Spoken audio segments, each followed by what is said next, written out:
Bismillahirrahmanirrahim. Assalamualaikum warahmatullahi wabarakatuh. Waalaikumsalam warahmatullahi wabarakatuh. Alhamdulillahirabbil alamin wassalatu wassalamu ala sayyidil mursalin wa imamil muttaqin nabiyina Muhammadin wa ala alihi wassahbihi wa man tabi'ahu bi ihsanin ila yaumiddin. Allahumma ighfir lana ma qaddamna wa ma akharna wa ma asrarna wa ma a'lanna wa ma asrafna wa ma anta a'lamu bihi minna antal muqaddim wa antal muakhir wa anta ala kulli syai'in qadir. Allahumma rizqna al-khushu' waj'alna minal khaifin. Amma ba'du. Baik, kita melanjutkan tafsir berikutnya setelah surah Al-Mutaffifin, yakni surah Al-Insyiqaq yang kita bahas pada kesempatan pagi ini, insyaallah ayat nomor 1 sampai 5. Kita baca bersama-sama. A'udzu billahi minasyaitonir rajim. Bismillahirrahmanirrahim. Idza as-samaa'u shaqqat.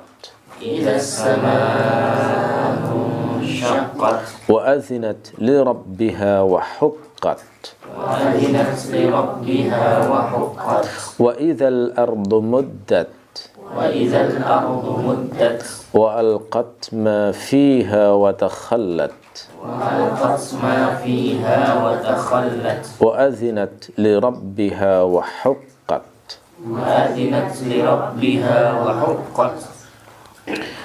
Surat ini di zaman sahabat itu dinamakan surat Idzas Samaa'un Syaqqat. Jadi ayat pertama itu dijadikan nama surat. Di antaranya misalnya bisa kita dapatkan contohnya dalam Muwatta' Malik dari Abu Salamah. Beliau menceritakan bahwasanya anna Abu Hurairah qara'a bihim Idzas Samaa'un Syaqqat fasajada fiha falamma insarafa haddatsahum anna Rasulullah sallallahu alaihi wasallam sajada fiha. Bahwasanya Abu Hurairah membaca Idzas Samaa'un Syaqqat saat mengimami mereka. Nah, berarti riwayat ini menunjukkan bahwa Abu Hurairah itu pernah mengimami tabi'in, mengimami sholat. Nah, surat yang dibaca adalah surat Idzas Samaa'un Syaqqat. Nah, di sini yang disebut adalah qara'a bihim Idzas Samaa'un Syaqqat. Nah, ini menunjukkan berarti Idzas Samaa'un Syaqqat itu dijadikan nama surat. Ketika selesai, maka Abu Hurairah memberitahu mereka bahwasanya Rasulullah sallallahu alaihi wasallam sujud saat membaca surat ini sebagaimana Abu Hurairah sebelumnya sujud. Nah, kenapa kok sujud? Karena di dalam surat ini itu ada ayat sajdah. Nah, sujudnya dinamakan sujud tilawah. Ya, sujud itu kan macam-macam ya. Ada sujud tilawah, ada sujud syukur, termasuk sujud sholat yang biasa kita lakukan. Nah, sujud tilawah itu adalah sujud yang dibaca setelah kita sujud yang dilakukan setelah kita membaca ayat-ayat tertentu di dalam Al-Quran. Di antaranya ada di surah Al-Insyiqaq. Termasuk kalau di juz 30 itu ada dalam surah Al-Alaq. Ya, Iqra bismi rabbikal ladzi khalaq. Itu ada ayat yang juga ada ayat sajdahnya di sana, ya. Nah, nama ini pula yakni nama surat Idzas Samaa'un Syaqqat itu yang juga dipakai Al-Bukhari dalam sahihnya. Ya, termasuk juga dipakai oleh At-Tirmidzi dalam jami'nya atau sunannya, Sunan At-Tirmidzi atau Jami' At-Tirmidzi. Termasuk As-Suyuti dalam kitab Al-Itqan fi Ulumil Quran yang membahas 80 sekian cabang ilmu Al-Quran itu, ketika menyebut surat ini disebut surat Idzas Samaa'un Syaqqat. Ya, itu. Memang nama surat itu banyak ya, yang diambil dari ayat pertama. Misalnya surat Thaha, itu kan diambil dari ayat pertama. Surat Yasin, ya, itu diambil juga dari ayat pertama. Ada juga yang diambil dari topik yang menonjol, surat Ibrahim misalnya, karena di sana ada banyak doa Nabi Ibrahim. Sehingga disebut surat Al-Baqarah karena yang menonjol adalah kisah penyembelihan sapi betina. Surat Al-Isra karena yang menonjol di ayat-ayat awal itu adalah kisah Isra-nya Rasulullah. Tapi ada yang nama suratnya diambil dari ayat yang pertama seperti ini. Surat Idzas Sama'un Syaqqat, surat Yasin, surat Toha, surat Shad, ya, dan sebagainya. Ya. Nah, adapun yang memberi nama surat Al-Insyiqaq, maka ini yang memberi nama semacam ini adalah mayoritas mufassir dan penulis mushaf. Jadi jadi dimulai nama surat Al-Insyiqaq itu ya di zamannya para mufassir yang menafsirkan Al-Quran. Artinya kalau kita nyari di hadis Nabi misalnya, nggak akan ketemu surat Insyiqaq itu, nggak ada, karena mereka nyebutnya surat Idzas Sama'un Syaqqat gitu.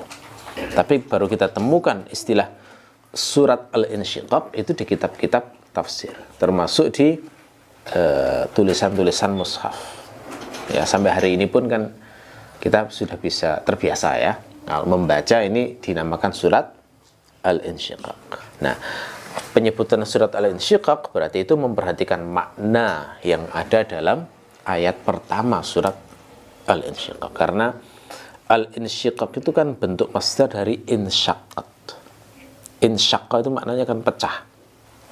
Masdarnya insyiqaq, seperti inkasara menjadi inkisar, gitu ya. Itu bentuk masdarnya. Termasuk ini berarti memberikan nama berdasarkan kandungan makna yang menonjol dalam sebuah surat. Sama seperti surat Al-Mutaffifin, itu juga sebagian ulama memberikan nama surat At-Taffif. Nah, sudah kita bahas sebelumnya ya. Kenapa? Nah, itu dari kandungan makna yang menonjol pada ayat pertama, wailul lil mutaffifin. Itu masdarnya kan dari taffafa tatfif, surat Tatfif namanya. Ada pula yang meringkas namanya dengan memberi nama surah Insyaqqat. Ya, ada pula ulama yang memberikan nama surat Insyaqqat. Itu berarti meringkas dari nama Idzas Sama'un Syaqqat. Biar lebih pendek disebut surat Insyaqqat begitu. Boleh juga menyebutnya begitu. Ya, ada kadang-kadang kita mungkin perlu mengajarkan ke anak-anak kecil yang belajar Quran itu sesekali, ayo dibuka surat Idzas Sama'un Syaqqat, sesekali dibuka surat Insyaqqat, untuk mengenalkan nama-nama surat itu. Ya, biar kenal juga, sehingga nanti kalau pas sudah waktunya mereka sudah mendalami Al-Quran, itu sudah familiar nama-nama itu. Ya, karena kadang-kadang ada istilah-istilah dalam dalil, dalam kitab itu yang kalau kita nggak familiar bingung juga. Misalnya di hadis itu ada istilah sholat atamah. Apa itu sholat atamah? Ya, sholat atamah itu sholat isya. Ya, jadi kalau disebut sholal atamah dalam riwayat, itu ini maksud adalah sholat isya. Ini kadang-kadang perlu kita kenalkan. Ayo sholat atamah dulu misalnya ya. Itu maksudnya sholat isya. Jadi kalau ketemu dalam riwayat hadis itu akhirnya, oh ini yang dimaksud adalah sholat isya. Di hadis itu istilahnya banyak. Kalau sekarang itu nyebutnya sholat maghrib dan sholat isya. Zaman Nabi itu dua-duanya disebut sholat isya itu. Maghrib dan isya itu. Cuma yang maghrib disebut sholatul isya'il ula. Kalau sholat isya, sholatul isya'il akhirah. Jadi ada sholat isya ula dan sholat isya akhirah. Nah ini juga kalau kita biasakan nanti jadi familiar dengan dalil. Kalau sholat subuh, nama lainnya sholat fajar. Nah itu ya masih mungkin lebih populer ya. Tapi beberapa nama itu kurang populer. Sholat wusta. Apa itu sholat wusta? Sholat asar. Itu yang lebih populer adalah sholat asar. Memang ada beberapa ikhtilaf para ulama. Sholat bardain, apa itu? Sholat subuh dan sholat isya. Nah itu beberapa istilah-istilah itu perlu kita kenalkan ke anak-anak, ke murid-murid supaya terbiasa dengan dalil. Termasuk gunanya mengkaji nama-nama gitu seperti ini tujuannya. Ya walaupun ini adalah sebuah istilah yang mungkin terlihat remeh tapi berpengaruh di dalam upaya memahami dalil ya. Beberapa pembahasan ilmu itu kadang punya istilah khusus ya, yang walaupun orang ngerti bahasa Arab kadang itu tidak mengerti, sehingga kadang bingung juga. Contoh misalnya istilah ashab. Ashab itu kan dari kata sahib maknanya. Makna bahasanya apa? Sahabat. Ashab. Tetapi sebenarnya kalau disebut ashab itu makna yang dimaksud itu sebenarnya adalah murid sebenarnya. Ashab itu maknanya murid sebenarnya. Cuma disebut ashab itu kan bentuk apa itu namanya? Kerendah hatian, bentuk tawadhu. Bahasa orang-orang sekarang itu bentuk egalitarianisme. Biar sama statusnya. Nggak ada unsur feodalisme membedakan diri secara struktur sosial gitu ya. Makanya murid-murid Nabi itu disebut sahabat. Itu kan dari kata sahib juga. Ya, itu sebenarnya murid. Termasuk ketika disebut ashabus Syafi'i. Itu maksudnya murid-muridnya Asy-Syafi'i. Bukan teman bisnis begitu, bukan. Itu murid-muridnya Asy-Syafi'i. Ini mana istilah ini? Ya. Termasuk juga ketika disebut ikhwan. Akhun ikhwan, itu maksudnya murid. Ya. Nah, karena itu kalau misalnya ada ulama yang dalam muqaddimah kitab itu misalnya menulis sa'alani ba'dul ikhwan an aktuba apa misalnya gitu ya. Salah seorang saudara meminta saya untuk menulis kitab ini misalnya. Itu maksudnya muridnya. Muridnya yang minta seperti itu. Bukan saudara saudara kandung, saudara dalam rumah itu enggak. Itu maksudnya adalah murid. Itu istilah. Ini orang ngerti bahasa Arab pun belum tentu tahu loh ya makna semacam ini. Kadang bingung. Nah, makanya pengenalan istilah-istilah ini perlu kita pertegas supaya lebih paham, lebih jelas. Makanya kalau sudah mengerti kayak gini, kemudian membaca penjelasan ulama terkait fikih tertentu, nggak bingung akhirnya. Misalnya seperti penjelasan Imam Ahmad yang mengatakan bahwa Jawaizus Sultan itu afdal daripada silatul ikhwan. Hadiah dari penguasa itu lebih afdal daripada pemberian ikhwan. Nah, itu maksudnya apa? Seorang dai, seorang ulama sama-sama mendapatkan harta. Dikasih penguasa itu hartanya lebih baik daripada dikasih muridnya. Sama-sama halal itu ya, sama-sama halal. Tapi dari sisi keutamaan itu lebih utama dikasih penguasa. Kenapa? Karena penguasa kan ngambilnya dari Baitul Mal, harta publik, gitu ya. Dan memang termasuk haknya para ulama untuk mendapatkan itu ketika dia fokus ngajar umat, kemudian nggak bisa bekerja ya, maka mendapatkan itu boleh. Ya, itu dikatakan lebih baik daripada diberi murid. Kenapa? Karena kalau dikasih murid itu namanya manusia ya, namanya godaan tidak ikhlas kan jadi besar itu. Kalau menerima harta yang banyak dari murid dan itu menjadi penghasilan rutin misalnya, wah ini akan membuat dakwahnya setiap ceramah itu akhirnya mengharap setelah ini saya dikasih berapa, ya. Itu kan menghancurkan pahala dakwahnya, menghancurkan pahala ceramahnya, ya. Dan dampak yang tidak baik lagi itu adalah kalau mendapatkan terlalu sering dari para fans, muhibbin, dari para murid, itu nanti kalau muridnya salah, itu nggak jadi sungkan nasihati itu. Itu dampak terburuk itu. Dan saya sering mendapatkan semacam itu ya, orang-orang yang sering ditransfer sekian juta, 5 juta, 10 juta, begitu yang ini muridnya melakukan kesalahan, itu keluh lidahnya untuk menasihati. Karena ketika nasihati khawatirnya diputus. Itu kan bahayanya ya. Makanya benar Imam Ahmad ketika mengatakan Jawaizus Sultan itu afdal min silatil ikhwan. Tapi pemberian murid, kata Imam Ahmad, lebih baik daripada utang. Gitu ya. Kenapa? Karena kalau utang itu ada kemungkinan mati sebelum melunasi, jadi tanggungan. Sementara hadiah dari murid itu halal sebenarnya, asalkan tidak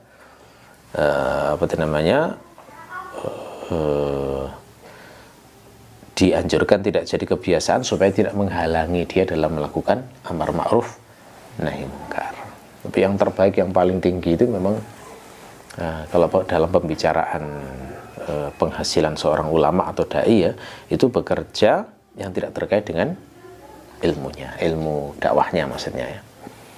Seperti Imam Ahmad yang kerjanya itu macam-macam ya. Beliau itu, Imam Ahmad itu kadang nguli, kadang nyalin kitab, kadang jual baju, ya bahkan ngerempes ya.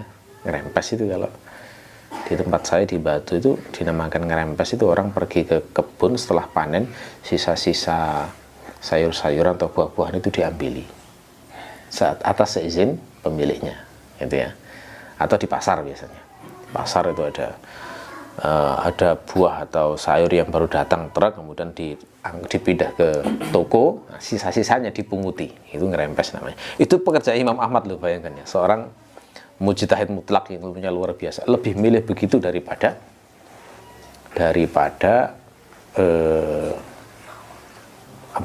mendapatkan uang dari muridnya.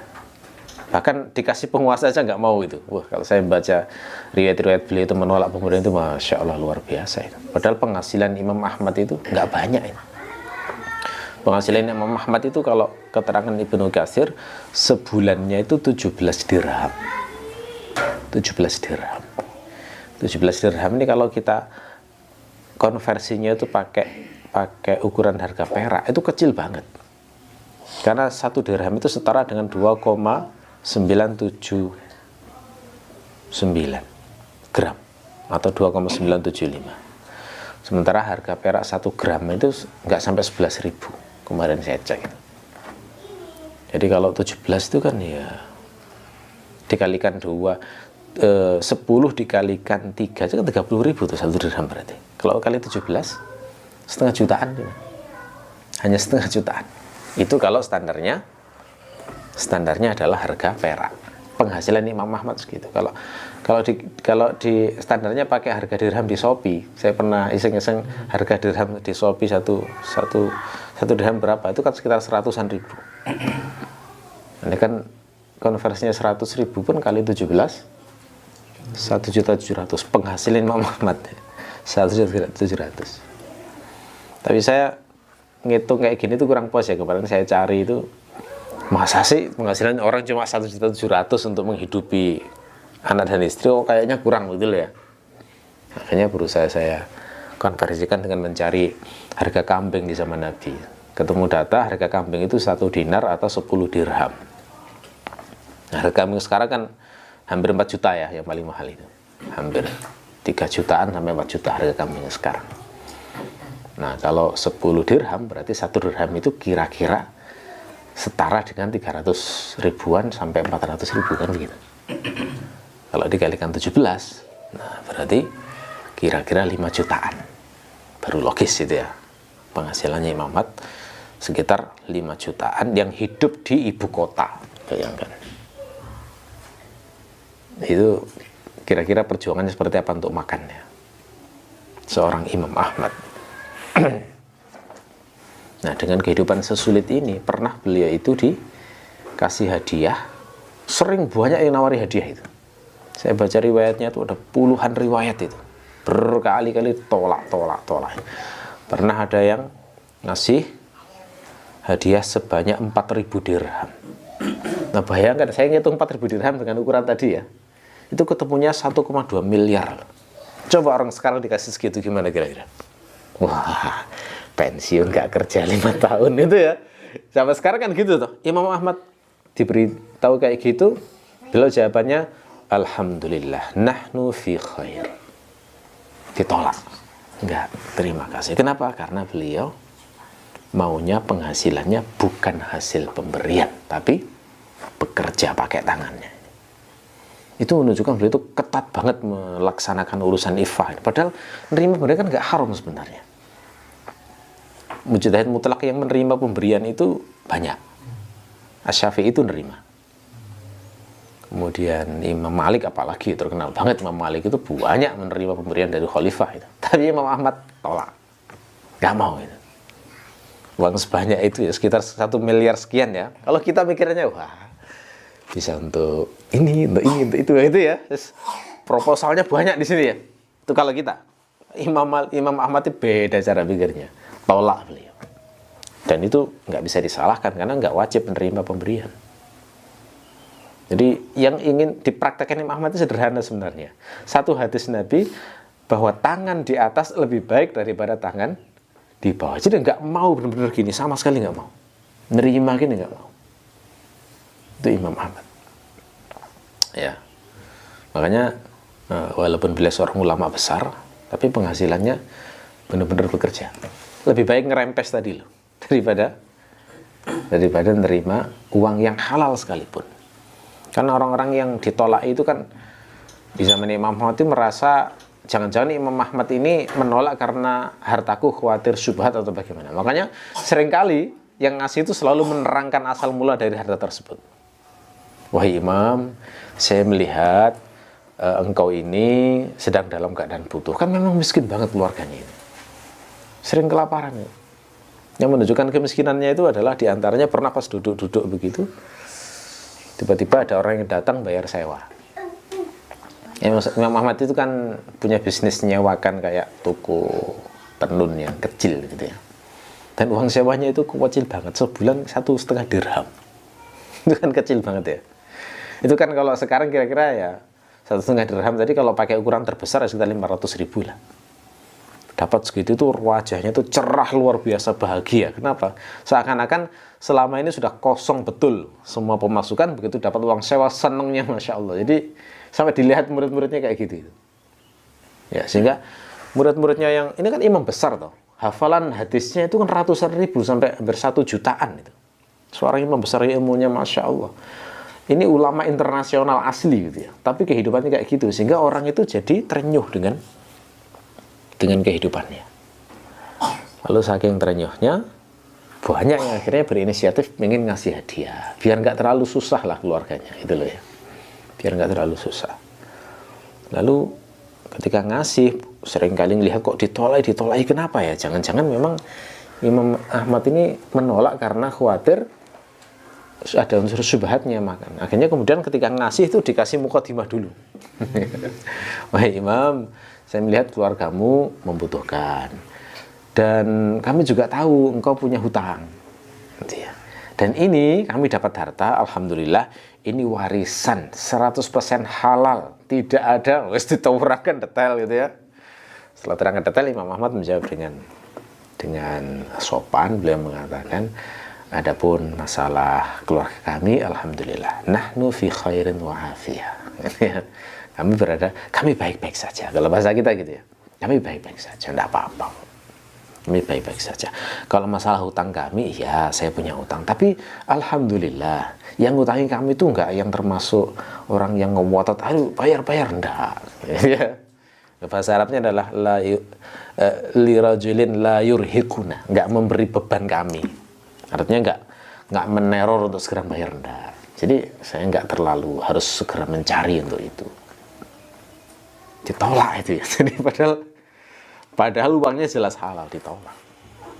Ini prinsip yang tidak mudah untuk menirunya ya.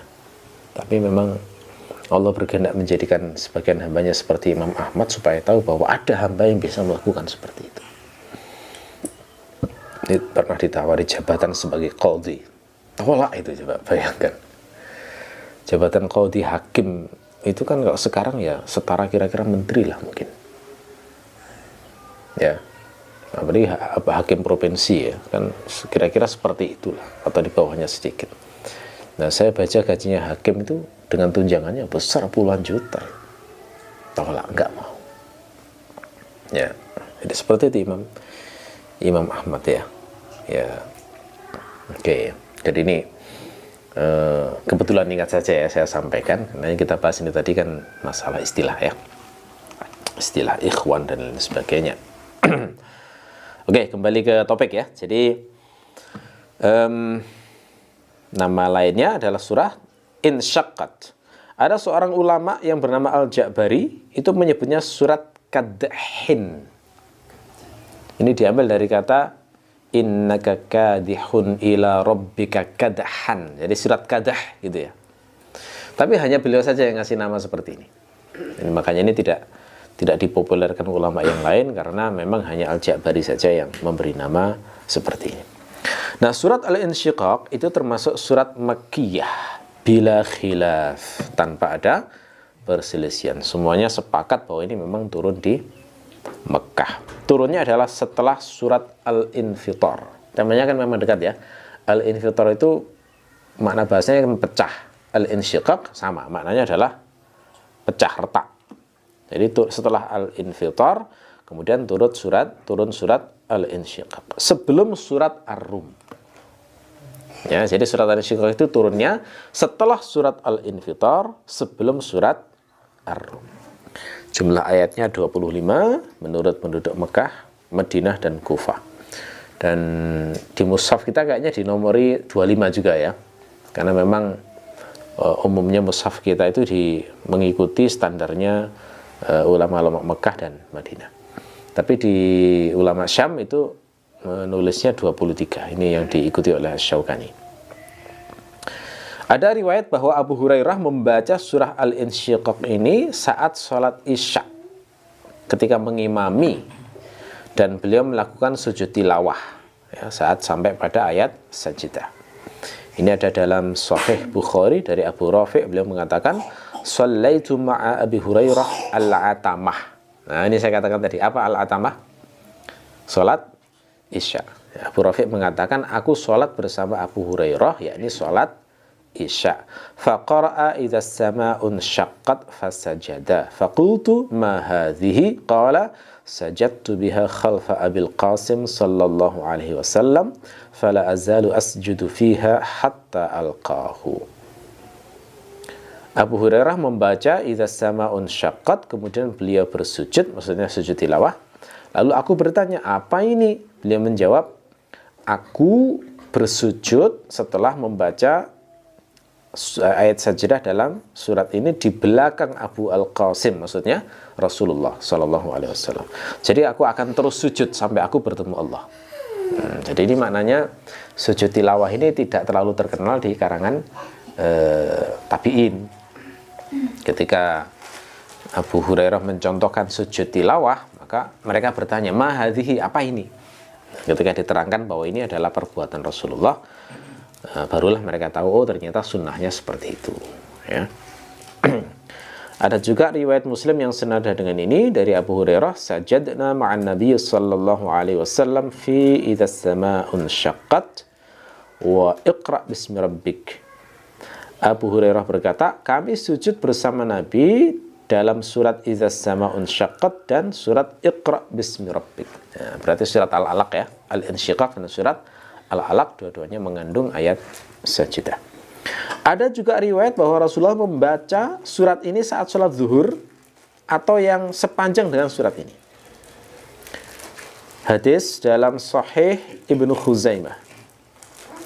Anna Nabiyya sallallahu alaihi wasallam kana yaqra'u fi adh-dhuhri bi idza as-sama'un syaqqat wa nahwiha. Bahwasanya Nabi itu saat sholat zuhur itu membaca surat idza as-sama'un syaqqat dan semisalnya. Maksudnya sepanjang surat Al-Insyiqaq. Jadi ini fikih penting juga ya. Kalau ngimami itu prinsipnya kan jangan panjang-panjang. Jangan panjang-panjang. Kalau mau yang agak panjang sedikit ya sudahlah seperti surat Al-Insyiqaq ini saja. Ini yang dipraktekkan Rasulullah. Jangan karena hafal banyak Al-Baqarah misalnya ngimami, jangan. Itu nggak ada poinnya itu. Jangan sampai memberikan fitnah kepada kaum muslimin yang lain. Kalau mau panjang-panjang pas sholat sendiri. Tapi pas di khalayak itu harus memperhatikan kebutuhan banyak orang. Karena di sana ada orang sakit, ada wanita, ada ibu-ibu yang harus segera nyusui anaknya, ada orang yang punya kebutuhan, mau macam-macam ya, mau kerja, itu harus bijaksana. Harus pakai surat yang pendek-pendek saja. Oke, kita mulai dari ayat yang pertama. Idza as-sama'un syaqqat. Kata idza itu adalah idza syaratiyah. Idza yang bermakna syarat. Jawabnya mahdzuf, diperkirakan. Di tafsir Jalalain diperkirakan jawab syaratnya itu adalah laqiyal insanu amalahu. Nah, berarti perkiraan lafadz lengkapnya idza sama'un syaqqat laqiyal insanu amalahu. Kira-kira begitu.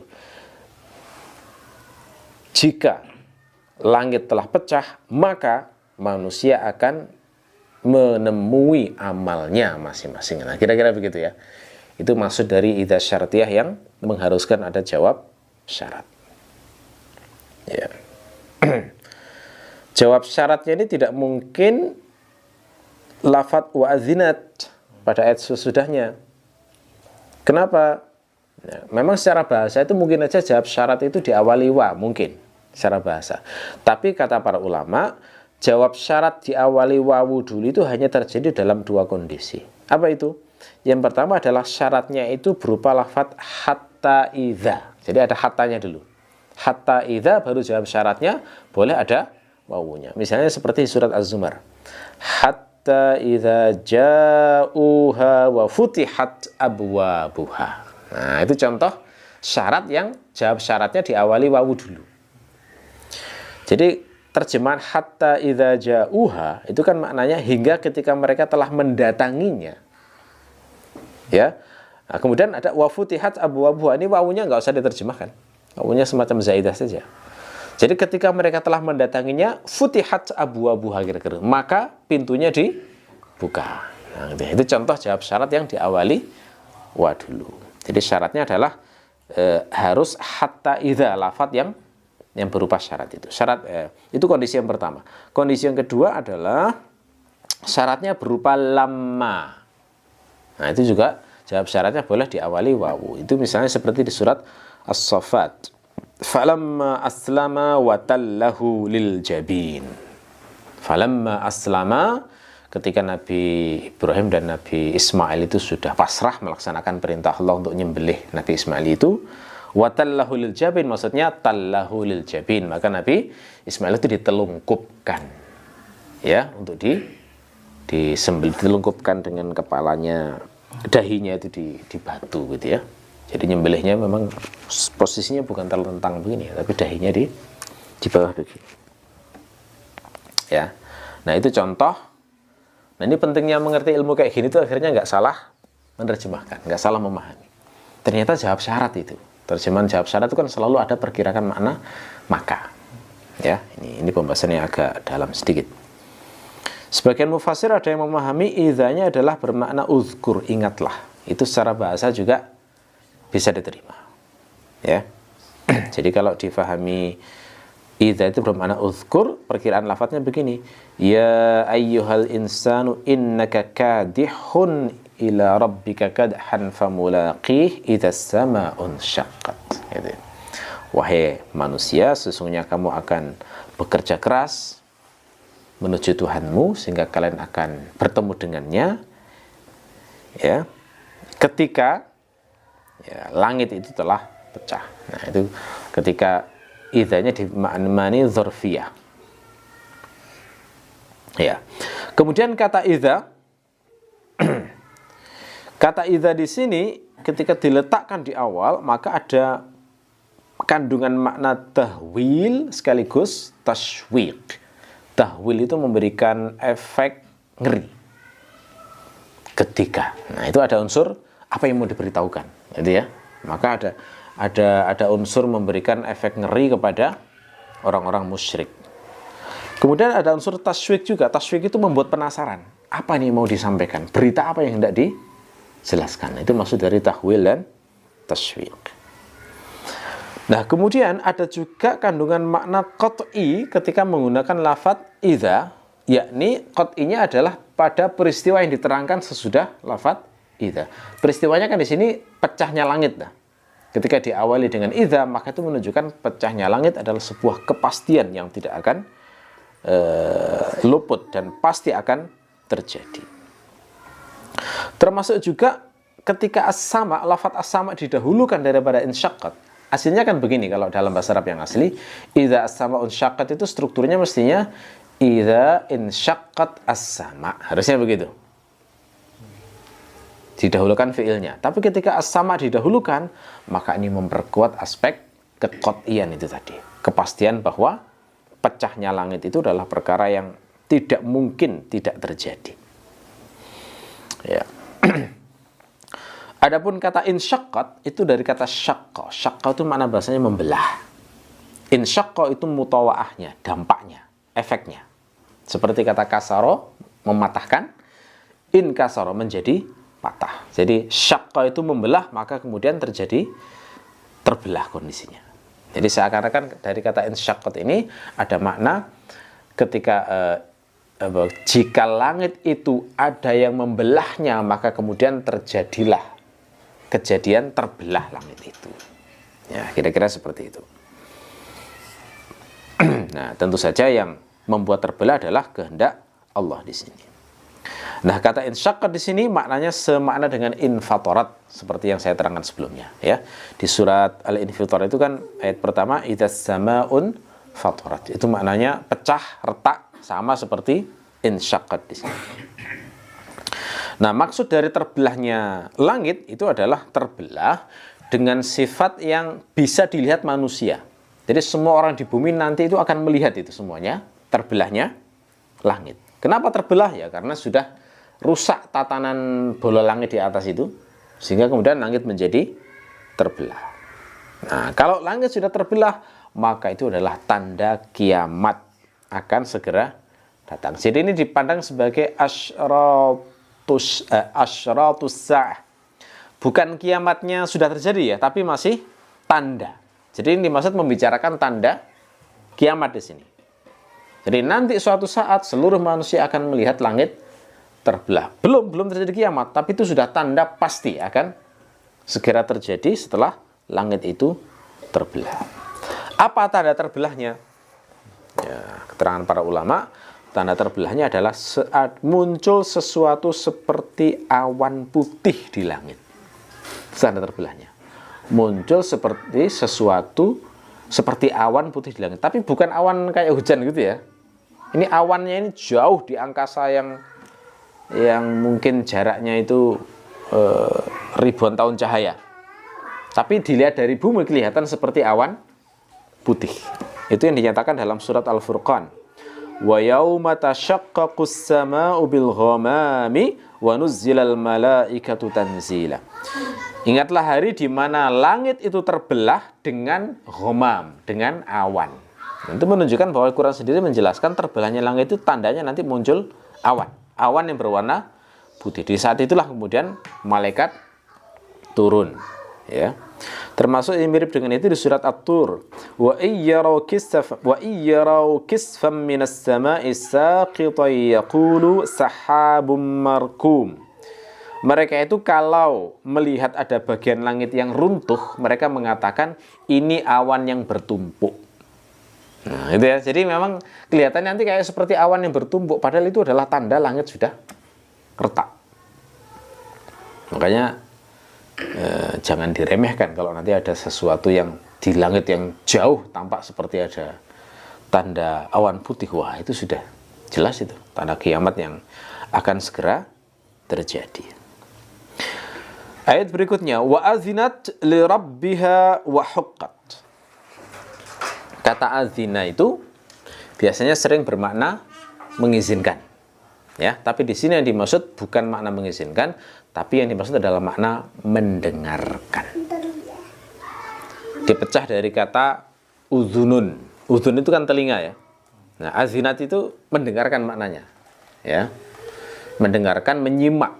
Mendengarkan yang sifatnya bukan mendengar sekilas, tapi ada unsur isgha wal istima'. Benar-benar menyimak, konsentrasi. Itu dari azinat, mana azinat. Ya. Siapa yang mendengarkan di sini? Yang mendengarkan adalah as-sama. Langitnya itu yang mendengarkan. Mendengarkan siapa? Mendengarkan perintah Allah untuk menaati Allah supaya pecah. Itu maksudnya. Wa azinat. Nah, ini adalah makna majasi kata Ibnu Ashir. Maksudnya majasi adalah andaikan langit itu seperti manusia yang punya telinga, maka saat itu dia mendengar untuk menaati Allah supaya pecah. Ya. Oke. Nah, ini seperti sastrawan ketika bilang, bahkan langit pun menangis karena engkau kehilangan anakmu, misalnya. Dengan hujan itu maksudnya ya. Nah, maksudnya langit diserupakan dengan orang yang menangis. Itu makna majazi maknanya. Bukan beneran ada matanya di langit terus meneteskan, enggak gitu ya. Itu contoh-contoh makna majazi untuk menghiperbolakan kesedihan yang seakan-akan alam semesta ini ikut bersedih karena kesedihan seseorang. Nah, ini azinat itu seperti itu makna majazi. Kemudian pakai kata Rabbun pada kata lirabbiha. Ini kan makna harfiahnya adalah langit itu mendengar untuk kepada Tuhannya, mendengar Rabbnya. Kenapa kok tidak dikatakan wa azinat lillah misalnya? Wa azinat limalikiha misalnya. Kenapa kok enggak seperti itu? Kok pakai kata wa azinat lirabbiha? Jawabannya adalah karena Rabbun itu mengandung unsur milkun dan tadbir. Mengandung unsur kepemilikan dan pengaturan. Ada istilah Rabbul Manzil, diterjemahkan pemilik rumah.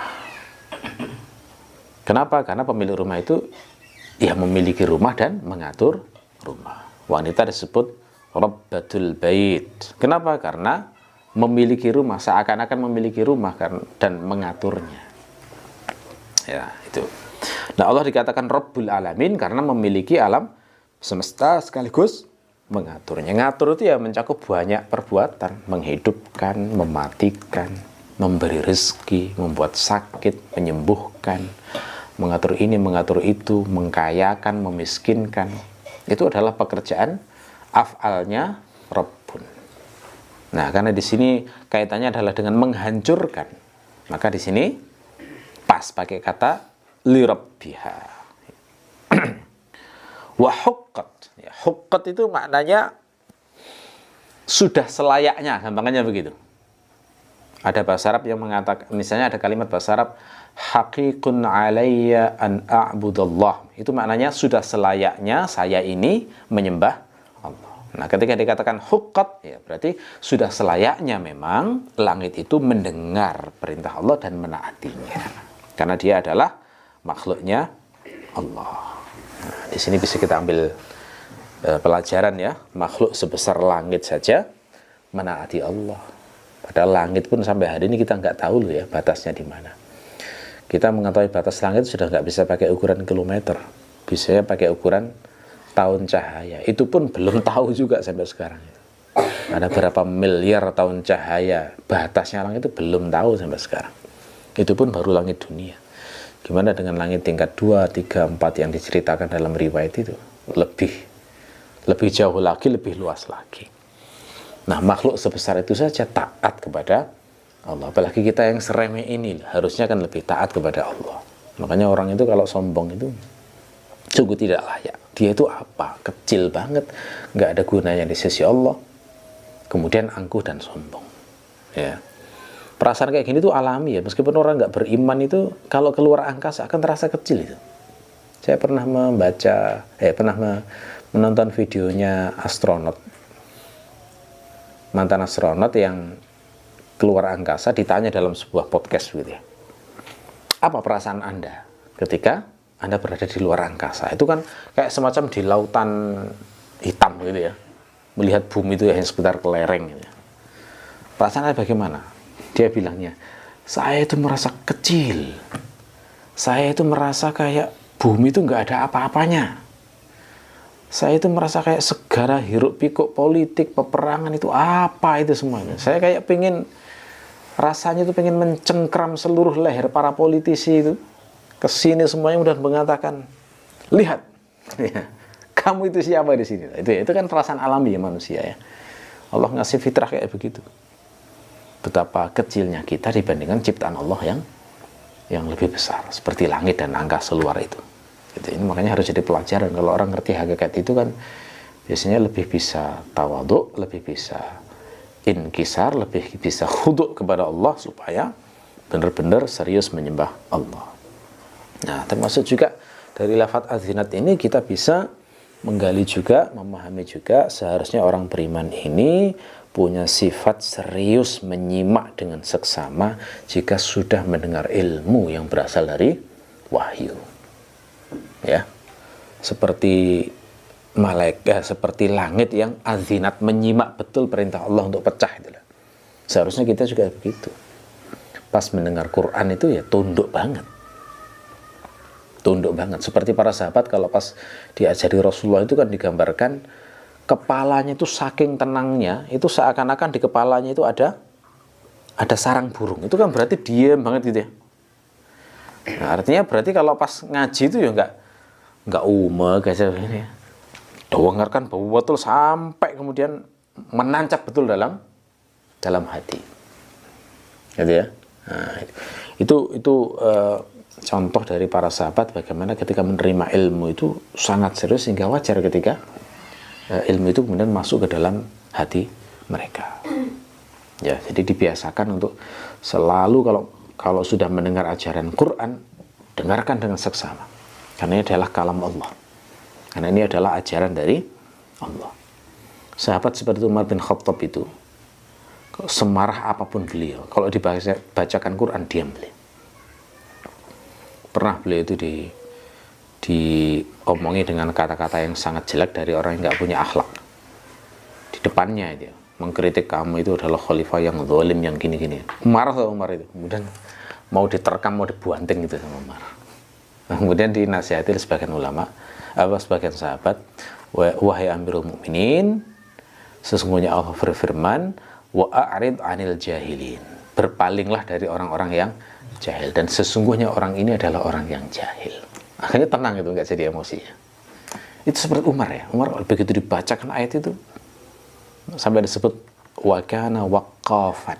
Beliau itu selalu diam saat dibacakan ayat Al-Qur'an. Ini praktekkan betul ini. Mendengarkan betul ketika didengarkan bacaan Al-Qur'an. Gitu ya.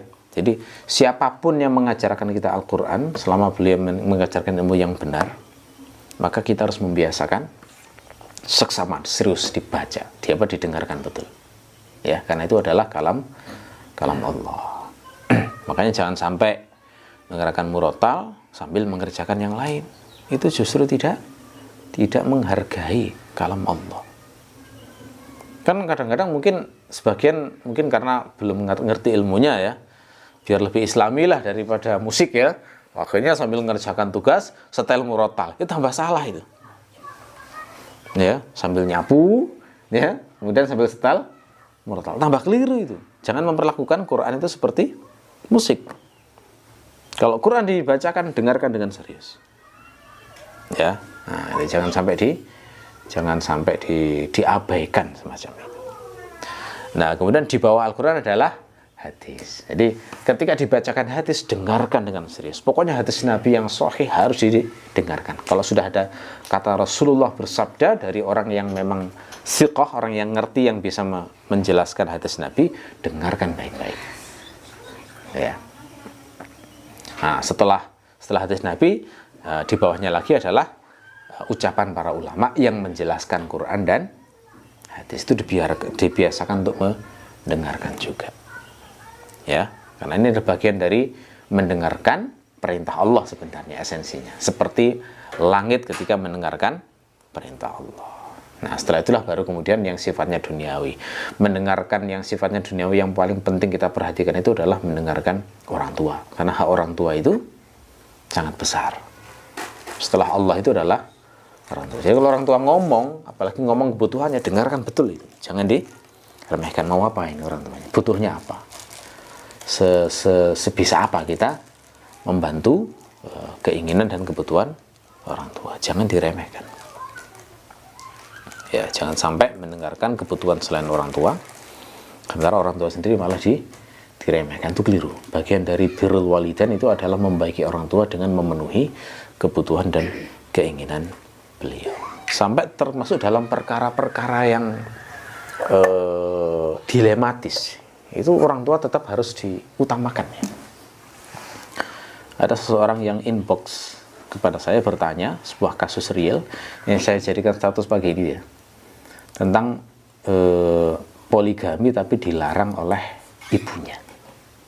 Real, ada kasus real itu. Jadi dia cerita, Ustadz, saya ini mau poligami tapi ibu saya melarang karena ibu saya itu trauma.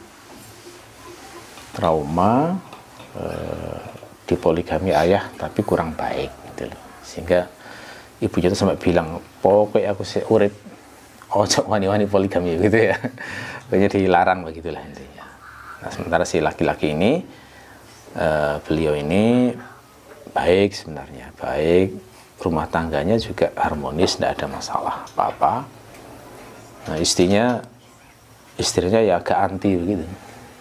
Maksudnya sangat mencintai suaminya sehingga bisa jadi heboh banget kalau sampai suaminya poligami. Nah, bagaimana seperti ini? Bertanya seperti itu. Nah, saya jawab singkatnya adalah taat pada ibu. Itu termasuk azinat li ummihi, gitu ya. Mendengarkan, taat kepada ibu. Jangan poligami dalam kondisi semacam ini. Kenapa? Karena hak orang tua lebih besar dalam situasi seperti ini. Orang tua itu kan jangankan dalam perkara mubah, perkara syubhat saja itu kan wajib taat itu. Jumhur ulama mengatakan begitu, kata Al-Ghazali di kitab Ihya Ulumuddin. Maksudnya syubhat itu bagaimana? Misal ya, kita meyakini bahwa restoran yang belum disertifikasi MUI itu makanannya syubhat misalnya. Terus orang tua ngajak makan di situ, di tempat yang kita nganggapnya syubhat. Ya, nah kita kan merasa, waduh nanti kita makanannya haram gitu ya, jadi agak ragu gitu ya. Tapi orang tua ngajak makan di situ, itu sikap syarinya bagaimana? Ikut makan di situ. Karena kalau orang tua misalnya merasa tersakiti karena diajak nggak mau, sudah termasuk durhaka itu. Nah, itu contoh menaati orang tua dalam perkara syubhat. Contoh lain misalnya meyakini bahwa daftar PNS itu syubhat misalnya. Orang tua memerintahkan daftar misalnya. Itu wajib taat ke orang tua. Ya, semacam ini banyak ya. Syubhat saja itu wajib ditaati, apalagi dalam perkara ikhtilaf. Ikhtilaf itu saya sering ngasih contoh, misalnya masalah ikhtilaf, masalah cadar. Kalau misalnya Anda, wahai seorang muslimah, meyakini bahwa cadar itu wajib, tapi orang tua Anda memandang bahwa cadar tidak wajib dan tidak senang jika Anda pakai cadar, maka lepas cadar selama ibumu atau orang tuamu masih hidup. Kenapa? Karena ini soal ikhtilaf. Maksud misalnya celana cingkrang, itu kan ikhtilaf juga tuh. Meyakini bahwa isbal itu haram, tapi orang tua mandang, oh, jangan kayak gitu, maka jangan isbal. Jangan cingkrang maksud saya. Terbalik, jangan cingkrang. Itu menaati orang tua dalam perkara ikhtilaf, apalagi perkara mubah. Nah, hukum asal poligami itu kan mubah, tapi menaati orang tua adalah wajib. Kalau ibunya itu tersakiti betul gara-gara sang anak poligami, itu sudah masuk durhaka itu. Ya. Nah, itu makanya ini saya tekankan juga ya, masalah mendengarkan orang tua itu, karena memang itu bagian dari syariat. Selama orang tua tidak memerintahkan untuk maksiat. Batasnya itu saja. Pengecualian hanya satu kondisi, saya tulis di catatan saya juga ya. Pengecualian hanya satu kondisi, yakni ketika khawatir berzina. Jadi kalau sudah khawatir berzina, khawatir terjadi fitnah, misalnya cuinta banget pada perempuannya itu, yang sampai khawatir akalnya rusak gara-gara nggak menikah dengan itu, maka dalam kondisi itu diutamakan menjaga kehormatannya. Nah, terus untuk sakit hatinya orang tua bagaimana? Ya, itu problem yang harus diselesaikan berikutnya. Ya, harus berjuang keras supaya membuat ridho orang tua. Karena berdasarkan dalil diutamakan memang urusan menjaga kehormatan itu. Karena dalam dalil kan juga dilarang atau menghalang-halangi pernikahan anak yang sudah saling cinta misalnya. Karena kalau dibiarkan kan timbul perzinaan nantinya. Itu dilarang. Itu aja pengecualiannya. Tapi hukum asalnya adalah wajib menaati dari orang tua. Ya. Kalau hukum menikah itu kan memang hukum asalnya boleh. Misalnya nikah yang semata-mata bersenang-senang saja itu hukum asalnya sebenarnya mubah saja. Niatnya bersenang-senang full gitu ya. Itu mubah saja. Termasuk kenikmatan duniawi yang dibolehkan. Menjadi sunnah jika membutuhkan istri dan punya kemampuan. Nah, itu statusnya bisa menjadi sunnah. Menjadi makruh jika tidak punya kemampuan, dan tidak butuh perempuan. Nah, jadi makruh, karena kan kaitannya nanti dengan kewajiban-kewajiban setelah nikah. Tapi bisa menjadi wajib jika khawatir berbuat dosa. Khawatir berbuat dosa, itu status nikah bisa menjadi wajib bagi seseorang. Ya, makanya Imam Ahmad sampai berfatwa, meskipun miskin, tapi kalau khawatir berbuat dosa, nikah. Itu fatwanya Imam Ahmad ya. Karena menjaga kehormatan lebih diutamakan daripada itu. Lanjut, wa idzal ardu muddat. Nah, idza di situ keterangannya sama persis dengan sebelumnya ya. Idzanya syartiyah, wawunya wawu ataf, mengandung makna qat'i, muddatnya berarti perkara yang pasti akan terjadi. Ya. Al-ardu bermakna bumi. Ya. Al-ardu didahulukan daripada muddat juga untuk memberi makna pasti atau qat'i.